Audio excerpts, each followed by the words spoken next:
করেছে।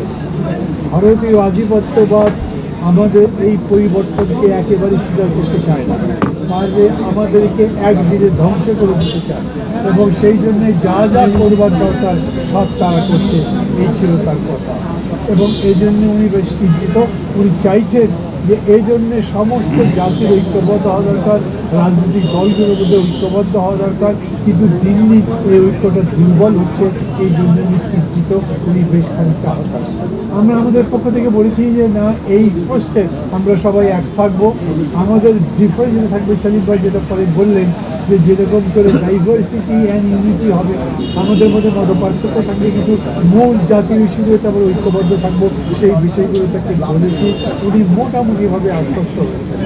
আর একটা বিষয় তিনি বিশেষ করে বললেন হঠাৎ করেই, যে আমি সেদিন খুবই হতাশ হয়ে গেলাম আমার মিটিংয়ের মধ্যে যখন উপদেষ্টা পরিবেশের সঙ্গে বসছি। আমার মনে হলো আমি এতদিন ধরে যেগুলো করছি এগুলো কোনোটাতেই সফল হতে পারবো না, সবই ব্যর্থ হয়ে যাবে, সংস্কারও হবে না, ঠিকমতো নির্বাচন করতে পারবো না। এই জন্যে আমি মনে করেছি আমার দায়িত্ব থাকা দরকার নেই। অতএব আমি ঘোষণা দিয়েছিলাম যে আমি পদত্যাগ করছি। এই নিয়ে অনেক কিছু হয়েছে, তাদের নিজেদের মধ্যে সেগুলো একটা বিস্তারিত কাহিনী বললেন, কীরকম করে বাকিরা থেকে প্রস্তুত হয়েছে, বাকিরা তাকে আটকেছে, পদত্যাগপত্র লিখতে দেয়নি, লিখতেও সেটা পাঠাতে দেয়নি এবং তাকে ধরে রেখেছে। আমরা আবার রসিকতা করে বলেছি, আমরা উপদেষ্টা পরিষদকে ধন্যবাদ দিচ্ছি। আমরা এখন চাই না, আমরা যারা বসছি তারা সমগ্র জাতি চায় না যে এখন এইভাবে ডক্টর ইউনূস ক্ষমতার জায়গা থেকে বিদায় নিয়ে তাহলে আমাদের মধ্যে সম্পৃক্ততা বেশি হবে। এই ব্যাপারেও আমরা বলেছি বেশি করে রাজনৈতিকভাবে তাকে ইনভলভ হতে হবে, কথাবার্তা বলতে হবে, ডিসকোর্স হতে হবে, এবং কী কর্মসূচি তিনি নিতে চাচ্ছেন সেইটা বলতে হবে।